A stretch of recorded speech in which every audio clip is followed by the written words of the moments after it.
Nos acompaña en CNN Prime el director del Servicio de Impuestos Internos, Javier Echeverry. Muchísimas gracias por estar con nosotros. Gracias, Mónica.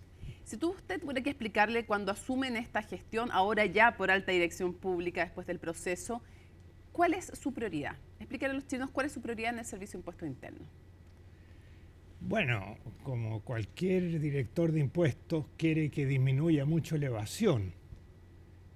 Yo creo que se puede mejorar bastante, ha habido cierto relajo en contribuyentes y gente que no contribuye como debería. Esa es la primera prioridad. Y la segunda, que me da pena decirlo, pero quiero ayudar en la lucha contra el crimen organizado.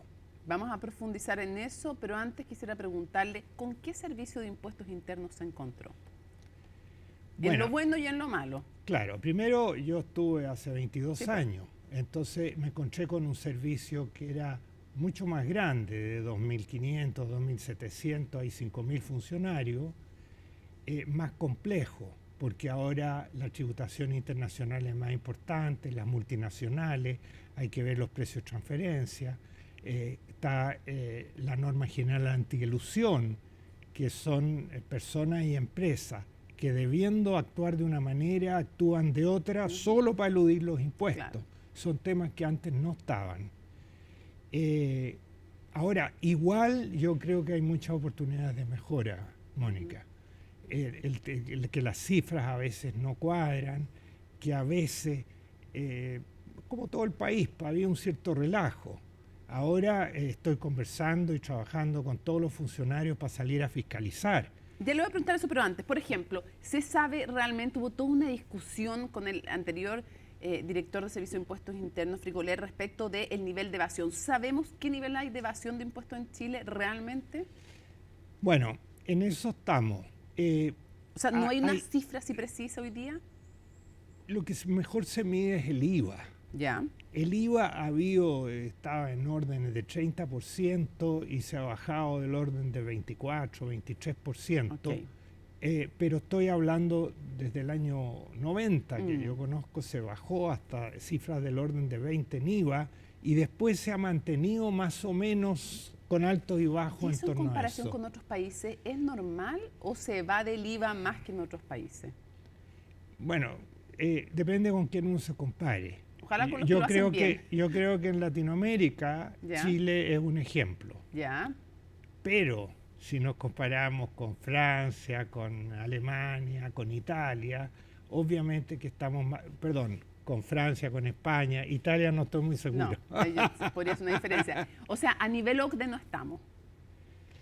No, pero tampoco estamos tan mal. Ya. Tampoco está mal. Yo acabo de estar en una conferencia de la OECD de temas tributarios en Atenas y miraban a Chile con mucho interés, mucho interés. Y hay cosas que estamos mejor nosotros. ¿Cuál es la meta? ¿A dónde quiere llegar usted de evasión? Ojalá fuera cero, pero como sabemos que cero no va a ser, ¿cuál sería un nivel aceptable para usted de evasión? Bueno, hay ciertos compromisos con el plan de facilitación del cumplimiento tributario. Sí. Yo creo que eso lo vamos a superar. Pero no tengo las cifras. Pero sí hablando con los funcionarios, viendo las cosas que se están haciendo, viendo cómo progresamos. Por ejemplo, en delitos tributarios, nosotros en los meses que llevamos hemos duplicado el número de querellas en monto y en cantidad. De hecho, han presentado 176 querellas, superando las 159 que se presentaron durante todo el 2023. Claro, en términos de locales que cerramos, porque los pillamos vendiendo sin IVA, también estamos creciendo fuerte. Ahora, en parte estamos creciendo fuerte porque antes se cerraba muy poco. ¿Quién evade más, Javier, en Chile por actividad económica, por nivel socioeconómico? ¿El que gana más, el que gana menos? ¿En qué actividad? ¿Hay alguna claridad sobre eso? Bueno, en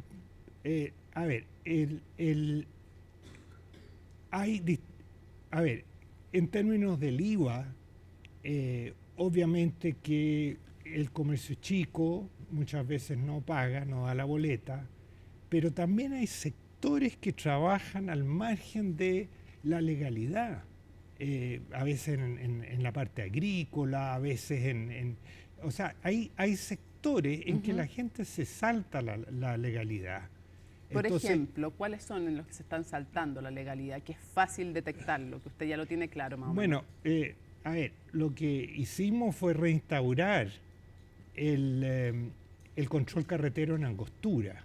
Sí, Y ahí estamos pillando camiones, porque estamos fiscalizando el 100% de los camiones 7x24 con la ayuda de Carabineros. Y ahí estamos pillando camiones que no tienen su guía de despacho. ujú. Nos vamos a centrar en el tema de los productos agrícolas. ¿Ah? El robo de madera. Eso me ¿Se está dice... fiscalizando de verdad que vayan con las guías de despacho lo que puede? Porque en algún momento, recuerdo hace un año, algo así, en Tolerancia Cero, desde la región del Biobío nos decían no se está fiscalizando de parte del Servicio de Impuestos Internos como se debiera. ¿Hay ahí una necesidad de mayor fiscalización? Bueno, ese es un caso exitoso porque efectivamente había mucha evasión y robo y con la ley que se aprobó, más todos los servicios fiscalizadores trabajando, se ha reducido mucho la evasión en la madera. Ahora, lo que nosotros queremos es ir a otros sectores. ¿Cuáles van a ser los nuevos sectores? Bueno, hay un tema del crimen organizado que es el salmón. Y decidimos y tenemos un equipo dedicado al salmón. Y el otro día salió el Economist que aparece Chile con las mafias del salmón, y para que salga en el Economist, ¿cómo será importante? Sí. Nos vamos a meter también en las mafias para el robo de autos, porque roban los autos y o se los llevan al extranjero para venderlos afuera, o los deshuesan y venden las piezas. Y hay un tercer sector que entiendo que van a... Y hay un ubicar. tercero que es los abastecedores del comercio informal. Porque todos estos que proliferan en distintos barrios de Santiago y de otras partes, algunos venden los mismos productos. ¿Y de dónde vienen esos productos? Entonces nosotros vamos a trabajar más bien en las mafias que abastecen el comercio ambulante. ¿Y cómo en el salmón? Porque uno entiende que en el comercio informal, claro, se entiende en los autos también que se roban y se deshuesan, como se también entiende que puede haber ahí una evasión, pero en la industria del salmón, ¿cómo se produce esa evasión? Bueno, parece que en toda la cadena roban salmones. Lo que pasa es que el salmón es muy caro. Entonces, desde robar en los criaderos, desde robar en los camiones, roban los camiones, en toda la cadena. Pero no son las propias empresas establecidas. No, les roban a las ellos. Empresas establecidas. Perfecto. No, les roban A a ver, las empresas usted me establecidas. decía, objetivos, salir más a la calle, están fiscalizando mucho más en la calle, suman casi 3 veces más el 2024 que el 2023 de número de fiscalizaciones. Sí. Y también me dice mejorar las cifras, que no tienen hoy día las cifras en el estándar Sí. que les gustaría. Sí, pero voy a decir otra cosa, que tomamos una medida que fue muy efectiva, que desde julio que estoy yo a cargo, tomamos la medida de fiscalizar mucho más las empresas que parten. Porque Claro, los con inicios esto de de actividades. Internet, el inicio de actividades, el timbraje factura, mucha modernidad. ¿Había mucha mangancha con esto de darles a todos inicio de actividades? Claro, o sea, había falta de control. Eso es mangancha, Claro, pues a eso me refiero. claro. Esto que la modernidad por Internet, que el emprendimiento, que los derechos del contribuyente. Sí, pero los derechos son del contribuyente, pero no el derecho de los ladrones que aprovechan el sistema para vender facturas falsas. Que eso es algo que se ha hecho y ha crecido bastante. Pero ahora no, pues. Si ahora le pusimos un palo en los rayos, porque ahora si quiere, hay muchos que tenemos dudas y tienen que ir a impuesto interno y mostrarnos sus papeles y tenemos que ir a ver dónde está su producción de su fábrica, porque era puras mentiras, eran mafias. Empresas de papel. Mafias que vendían, claro, vendían o sea, facturas. de alguna manera había una industria delictiva Sí, del sí, inicio sí. de actividades para Sí, crear sí. facturas falsas. Y de timbraje. Si Impuestos Internos antes timbraba cada factura y a los que teníamos duda tenía que traer la factura llena para saber a nombre de quién. Después eso se relajó. No porque sea por Internet, no se va a controlar igual. Claro. Ahora, usted hablaba de una cultura de no cumplir y que esto lo extiende. Usted ha hablado que esto se extiende a, me lo decía recién, que no parece ser algo que usted está apuntando solamente al tema de impuestos. ¿Qué ha pasado con el contribuyente? ¿Por qué, qué no ha entendido de la importancia, incluso dicen algunos, para la democracia, la contribución como ciudadanos, cuando se pagan los impuestos? Bueno, es un tema el tema es que yo lo he estudiado y lo he leído mucho. Al final, el tema de fiscalizar es importante. O sea, para que la gente pague los impuestos, tiene que ser fácil pagar los impuestos, tiene que ser impuestos razonables y la gente tiene que entender que los impuestos son necesarios para que funcione el país. O sea, hay que gastarlos bien, para que También, la gente le haga sentido pagarlo. Sí, pero no, la gente está obligada a pagar. No, yo sé. Esta excusa de que, mire, no estoy seguro cómo gastan la plata, así que voy a evadir los impuestos, no. Es un delito, pero lo que yo veo es que usted me está diciendo qué cosas hay que hacer para fomentar que se pague. Bueno, hacer fácil pagar, hacer transparente. Esto que uno se mete a su página web y le muestran todos los datos y le hacen un borrador de declaración de impuestos a la renta y le hacen, fíjese que el 95% o más está pagando el IVA todos los meses en base a la propuesta que hace Impuesto Interno con información que tiene Impuesto Interno. O sea, Impuesto Interno facilita que la gente cumpla. Ahora, obviamente que eso no es suficiente. Ahora, los que no cumplen tienen que ver que Impuesto Interno los va a sancionar. Claro, tienen que saber que están expuestos. Y hay otro que la gente es la cultura. Si sabe que la mayoría paga, él va a pagar. Si la mayoría no paga, dice, ¿para qué voy a ser el único tonto que no paga? Bueno, y cuando se han visto estos casos de, no solamente respecto a impuestos, pero de colusión, de evasión, de facturas falsas, de grandes grupos también económicos, ¿cuánto termina afectando a que baje la adhesión a pagar? Saber, para el pequeñito empresario, por ejemplo, saber que hay otros grandes que no pagan. ¿Cuánto esos escándalos terminan dañando la adhesión a pagar? La adhesión a la norma. Sí, yo creo más en la fiscalización.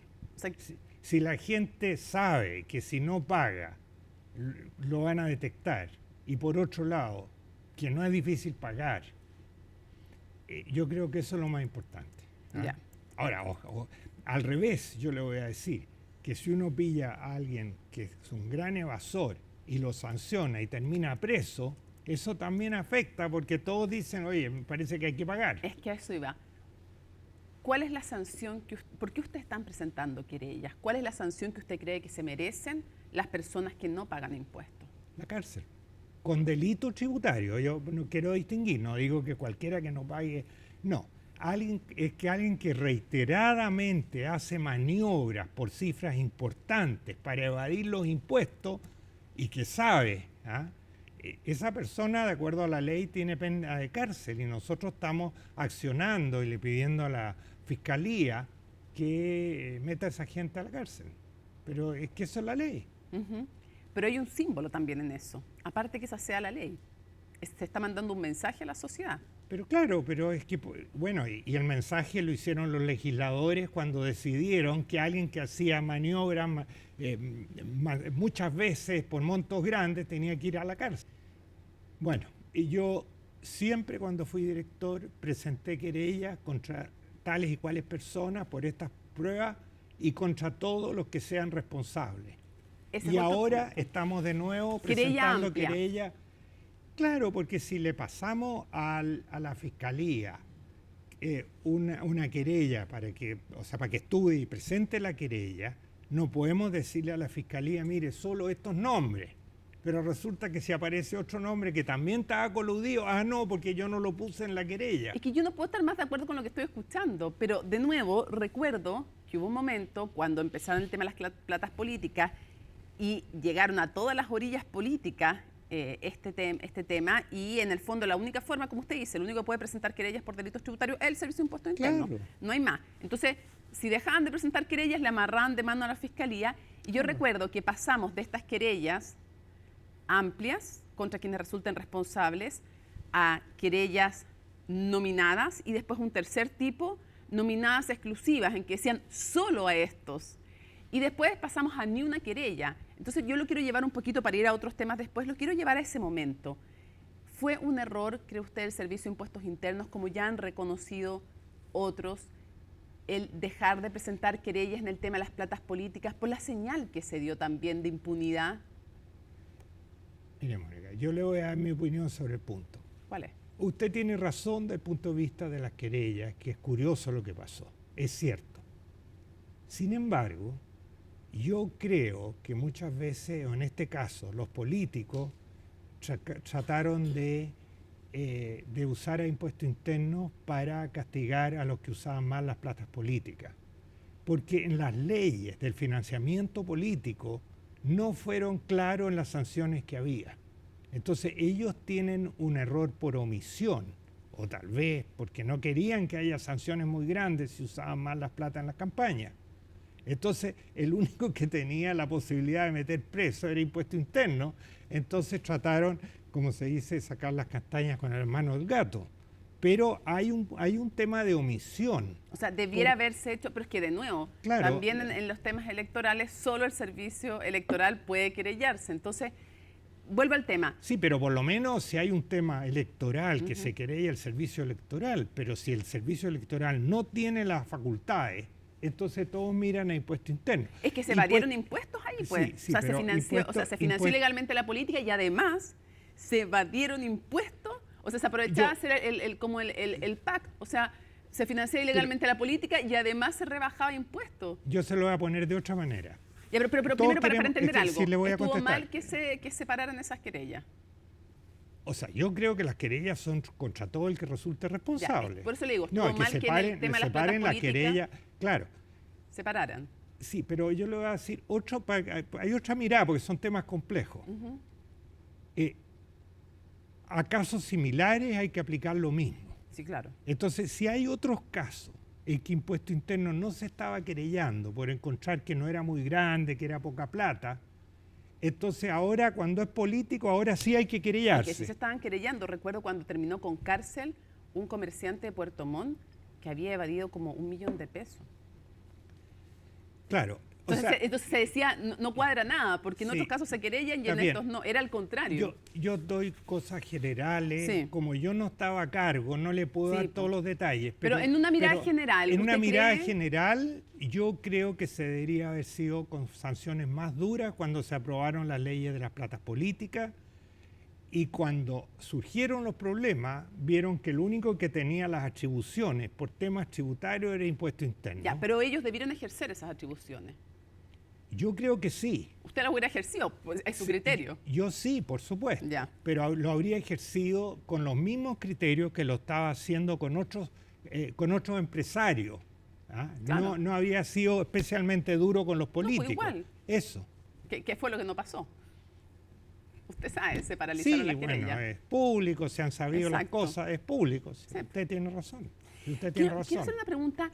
El que comete delitos tributarios y va a la cárcel, ¿no? Es muy probable que termine en Capitán Llaver, que es una cárcel especial. Cuando estamos hablando de mensajes, ¿qué opina usted de que hayan cárceles especiales que son harto mejores para los delitos económicos? No es mi tema, no es mi tema. Yo siempre he tratado que la gente que comete irregularidades graves, reiteradas, termine en la cárcel. Pero ahora, ¿en qué cárcel y qué situaciones? Yo no soy experto en el tema. Crimen organizado. ¿Le podría explicar usted a la gente que nos está viendo cuál es el rol del Servicio de Impuestos Internos en combatir el crimen organizado? ¿Por qué es tan relevante? ¿Cómo puede ayudar? Obviamente que esto es también de la mano de lo que hace la justicia, de lo que hace Carabineros. Sabemos que es todo un sistema, pero ¿cuál es el rol del Servicio de Impuestos Internos? Y usted ya nos decía en qué áreas se están metiendo ustedes específicamente y crean una oficina especial para combatir el crimen organizado. ¿Qué es lo que hace el servicio? Partamos por lo primero. ¿Para qué son las mafias? ¿Qué pretenden las mafias? Las mafias pretenden ganar dinero. Claro. Es un negocio. El crimen organizado es un negocio, claramente. Es un negocio. Sí. Bueno, y si es un negocio y no paga plata, no paga impuestos, perdón, me equivoqué, no paga impuestos, entonces hay una infracción tributaria. Entonces, Impuesto Interno además tiene mucha información. Impuesto Interno está parando a los camiones, como dije, en Angostura, los para en otros lugares del país, cruza información de muchos lugares En el caso de delitos tributarios, le puede, de acuerdo a la última ley, le puede pedir al banco, al juez, que le entregue la información bancaria de los sospechosos sin avisarle a los sospechosos. Porque claro, si uno les avisa, los pone sobre aviso. Entonces, Impuesto Interno tiene muchas atribuciones para seguir estas bandas y saber cómo está haciendo los negocios, dónde lo está haciendo. Nosotros tenemos todas las boletas y facturas que se emiten y la guía de despacho que se emiten en el país, las tenemos en línea. Porque el crimen organizado de cualquier tipo intenta blanquear después esos fondos negros vía la economía legal. Claro. Entonces, tiene que pasar por algún lado para blanquear esos dineros. Y se acaba de aprobar una ley en Parlamento que del orden de si uno va a comprar algo como 5 millones de pesos o superior, hay que identificar quién fue el que compró. ¿Ah? Y por otro lado, se aprobó una ley que los que venden productos usados están obligados a saber quién se los vendió. No pueden decir no sé quién fue. Oh, me llegó robado. Sí. ¿Qué vamos a hacer? Me llegaron todos estos celulares, puros celulares usados. Se ven medio usados, pero bueno, claro, no sé dónde vienen. Bueno, no se pueden excusar en el no conocimiento del origen por eso del digo, el tema de la información de impuesto interno, el tema de la sanción tributaria por delitos tributarios, la capacidad de investigar, nosotros la ponemos al servicio del país. Para evitar ese blanqueo de fondos ilícitos. Y para meter a la cárcel, y para ayudarle al Ministerio Público, para ayudarle a la UAF, para ayudarle a Carabineros, para ayudarle a la PDI. Javier, dentro de todas las herramientas que entregó esta ley de cumplimiento tributario que se aprobó no hace mucho, uno fue la simplificación del levantamiento del secreto bancario. Esto incluye aquellos casos en que no se opone el contribuyente, porque si se opone, ahí ya es más complejo el camino. Mónica, pero el caso de delito tributario, nosotros le tenemos que pedir permiso al juez, pero sin contarle al sospechoso. Exacto, sí. Ahora, hubo toda una discusión en ese momento que me gustaría su reflexión al respecto, que decían, ay, si no es tan necesario, ni el Servicio de Impuestos Internos, ni la Unidad de Análisis Financiero lo piden tanto, así que tan necesario no será esto de flexibilizar el levantamiento del secreto bancario. Y yo hablaba con la Unidad de Análisis Financiero y me decían, es que no lo podemos pedir tanto porque es tan difícil pedirlo que tenemos que dedicar meses a llegar con un caso muy sólido. Entonces, y me decían, sí es necesario. ¿Cuál es su visión sobre lo importante que era aprobar esta norma de alguna manera hacer más flexible el levantamiento del secreto bancario? Y si usted entiende por qué hubo tanta resistencia. Chile es un país curioso. Están todos muy preocupados de la intimidad, sobre todo cuando Impuesto Interno quiere saber. ¿Por qué en el resto del mundo Impuesto Interno tiene mucho más acceso que en Chile a la información bancaria? Y nadie está hablando de la intimidad. ¿Y qué la intimidad no puede ser una excusa para evadir impuestos. Esa es la verdad. ¿Y usted cree que se usa muchas veces como excusa para aquello? Claro, pues. Yo como estuve antes 12 años, no sabe las peleas para que los bancos entreguen la información de los intereses que ganaban las personas. No querían, que era inconstitucional, que era aquí. Se aprobó una ley en el Parlamento, yo dije, ya estamos listos, y no entregaron. Dijeron que era inconstitucional la ley. Bueno, al final tuvieron que entregar la información. ¿Y qué pasó en Chile? ¿Se fueron los capitales de Chile? No, porque en otras partes todos los servicios de impuestos sabían y lo único que pasó es que los que evadían los impuestos se pusieron a pagarlos, ¿no? Eso es todo. Ahora, una cosa es evadir cuando no se paga derechamente lo que se tiene que pagar y otra cosa es eludir, que son todas estas gimnasias tributarias que es aprovechar y estirar al máximo la norma para pagar lo menos posible. Y hay toda una discusión ahí, hay quienes creen que la elusión debiera ser un delito, otros creen que no. ¿Qué piensa usted y cuánta gimnasia tributaria se hace y cuándo comienza a ser de alguna manera torcerle el espíritu a la ley? Bueno, es muy simple. Si la única razón por qué uno hizo de esta manera esta operación es para pagar menos impuestos, eso es elusión. ¿Y yo no tengo derecho a pagar los menos impuestos posibles? ¿Le va a decir un empresario? Sí, de acuerdo a la ley. O sea, si usted hace eso y la ley dice que paga menos, pero hágalo de esta manera. Pero si usted en vez de llegar y hacerlo de esta manera, como tiene que pagar una cantidad de impuestos, entonces lo hace por acá, después hace esta otra figura y termina haciendo en una forma muy complicada algo que era muy simple. ¿Y por qué lo hizo tan complicado y con tantas vueltas para pagar menos impuestos? Entiendo. Eso es ilusión. Entiendo. ¿Y usted le parece que la ilusión debiera ser delito? Bueno, la ley lo dice, po. La ley actual. Pero claro, pero explica O cuándo sea, pasa de ilusión a evasión, pero la ilusión... no, hoy día Impuesto Interno se encuentra que este grupo de personas o esta persona hizo una serie de operaciones con el único fin de evadir impuestos, le pide y va donde el juez y el juez tributario lo hace pagar los impuestos que debería haber pagado. Eso está en la ley hoy día. Ujú. O sea, no se puede estirar hasta donde se quiera, en el fondo, la ley. No, y lo que hace Impuesto Interno, como algunos empiezan a copiar ciertas maniobras, Impuesto Interno publica en su sitio web el catálogo de cosas que Impuesto Interno está llevando a la justicia.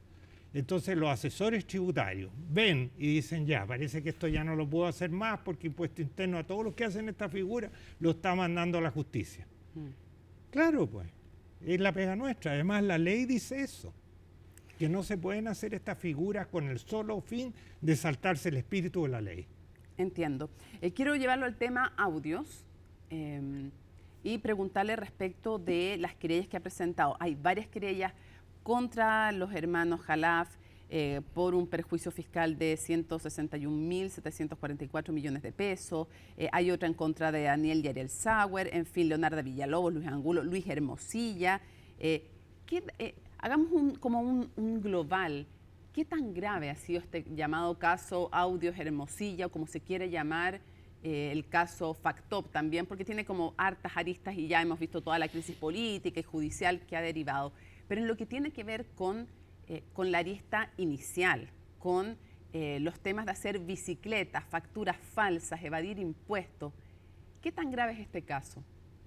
Bueno, es un caso importante, no solo por la evasión de impuestos, sino que por otras cosas que ya hemos visto y hemos tenido grabaciones y todo, pero Impuesto Interno está siempre atento a cualquier irregularidad que aparezca por cualquier razón para ver si hay una arista tributaria y si es grave, reiterado, presenta querella por delito tributario. Y nosotros estamos muy coordinados con la Fiscalía, porque esto que se dice que el Impuesto Interno es el único que tiene la atribución es cierto, pero nosotros trabajamos con la Fiscalía y ellos a veces nos dicen, mira, tenemos este caso, mírenlo, y en pocos días presentamos la querella. Ya. O sea, trabajamos en equipo con la Fiscalía. Está bien, pero ¿usted le asigna máxima gravedad al caso Factop? O sea, es un caso grave, pero desgraciadamente no es el único. No, me imagino que no es el único. Por eso digo que estamos presentando muchas querellas. Pero además Incluso, esto se junta, director, con el pago eventualmente, que es lo que está estudiando y se lleva a juicio, se tiene que probar en la justicia, pero esa es la acusación a lo menos de la Fiscalía, de sobornos a funcionarios del Servicio de Impuestos Internos. También el intento de... Sí, yo creo que ahí a veces salen muchas cosas, pero de todo lo que hemos investigado sobre funcionarios de impuesto interno, no hay nada irregular, salvo una persona que era un funcionario menor que se metía a los computadores para decir las características si una empresa estaba siendo fiscalizada o no. Pero eso ya es grave, que se le pague a alguien por eso. Bueno, y por supuesto lo despedimos al funcionario, pero es un funcionario menor que hizo eso y nosotros lo despedimos.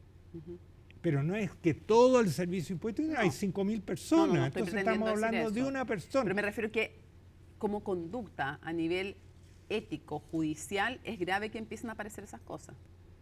O sea, por supuesto, pero estamos hablando de un funcionario que hizo eso. Ahora, nosotros estamos muy atentos al tema. ¿Por qué?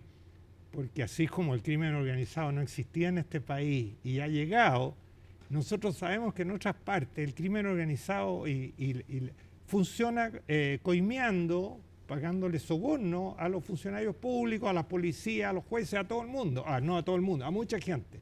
Entonces nosotros estamos muy atentos que no vaya a suceder eso en el impuesto interno.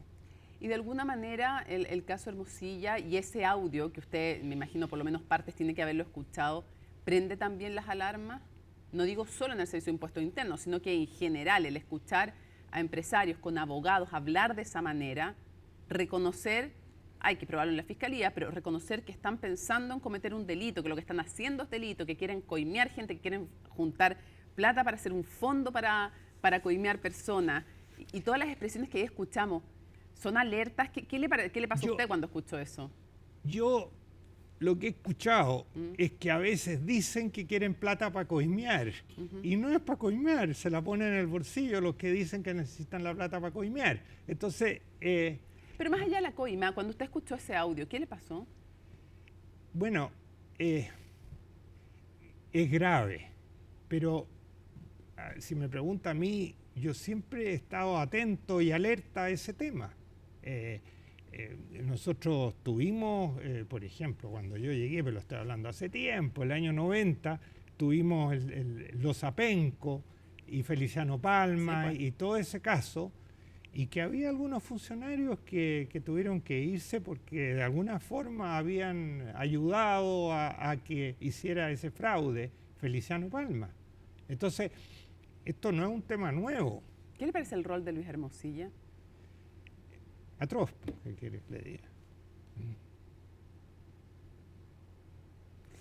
Pero es un tema que no me manejo porque es más bien del mundo judicial. Pero uno quiero llevarlo al tema de... Pero uno puede, ¿qué me decía usted? No, pero uno puede tener opinión. Sí, claro. Uno sabe que yo conozco muchos abogados muy buenos, trabajé con el Consejo Defensa del Estado, es decir, he trabajado he conocido ministro de Justicia, he estado en muchos temas, y este tipo de conversación y me parece atroz.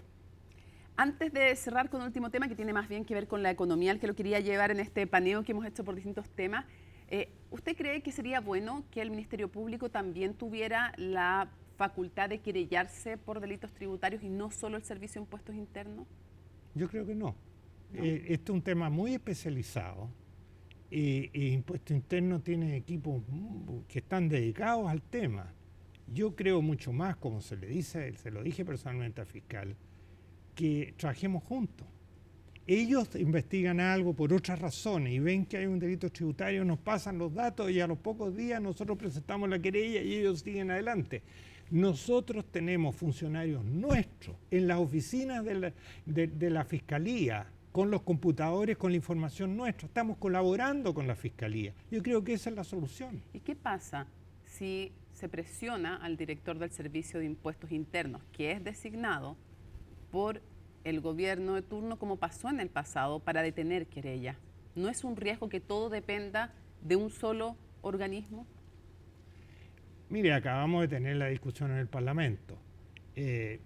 Ahí se decidió que el director de Impuestos Internos sí o sí tiene que ser nombrado por alta dirección pública.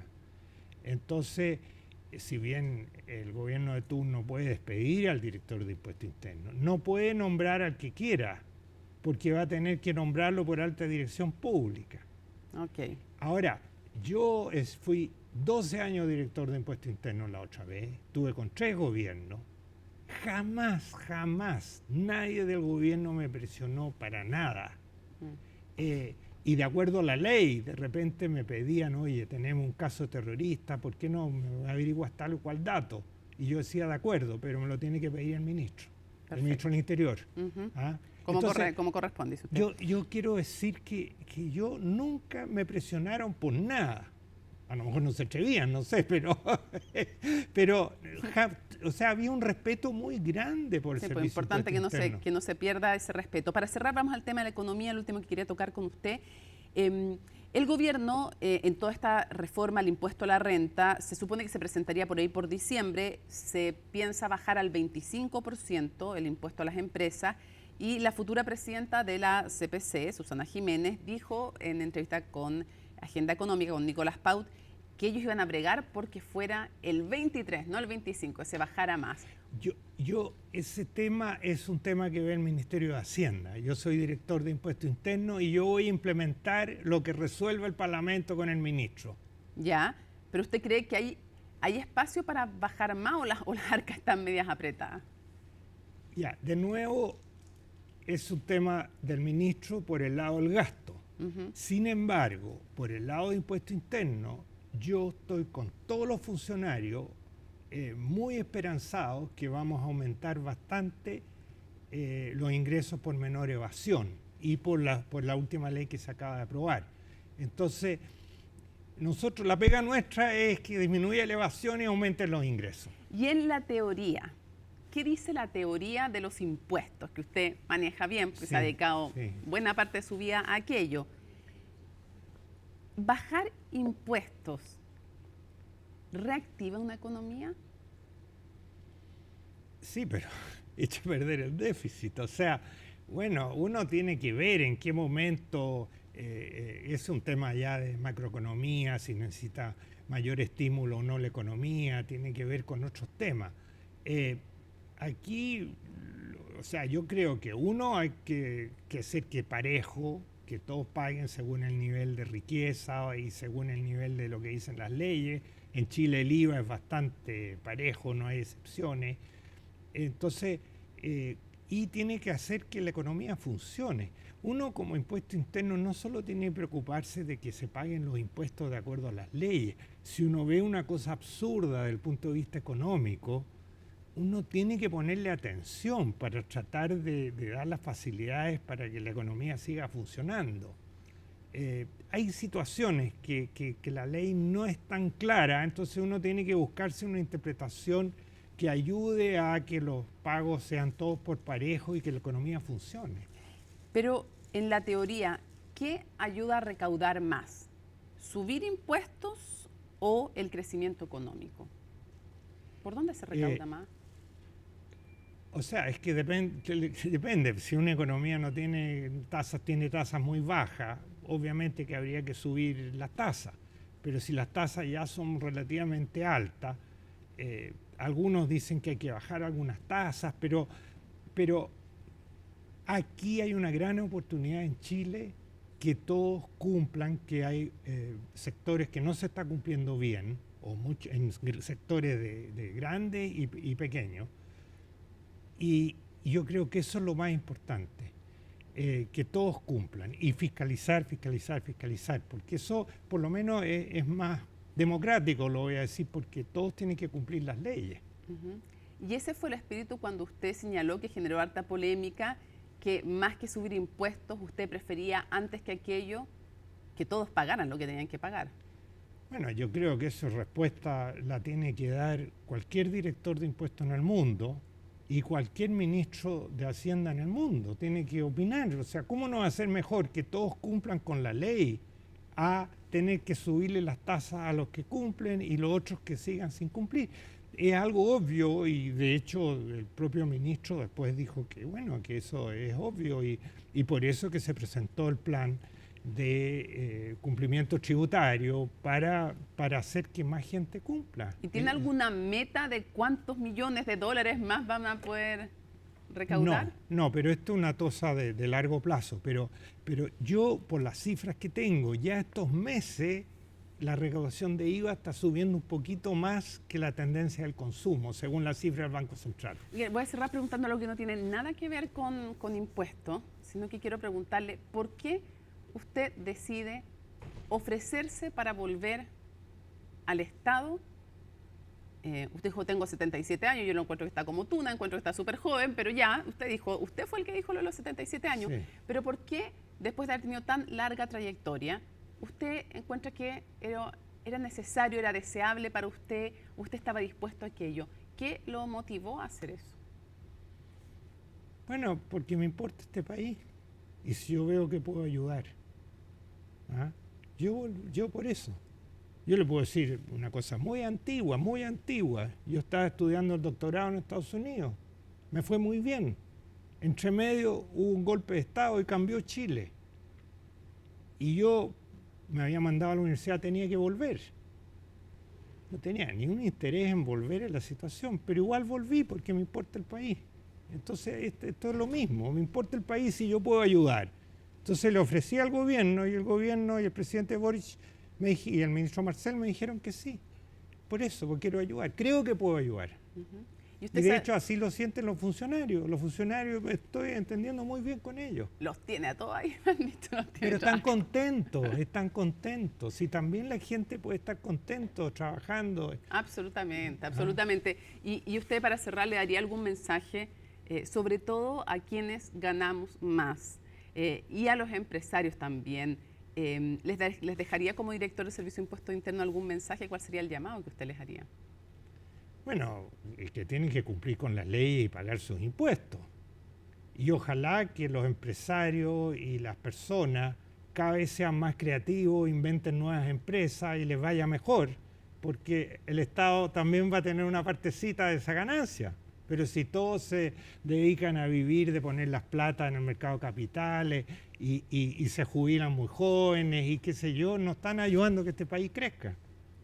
Javier Echeverri, quiero agradecerle muchísimo que nos haya acompañado en CNN Prime, CNN Chile, para hacer este paneo para entender más del Servicio de Impuesto Interno.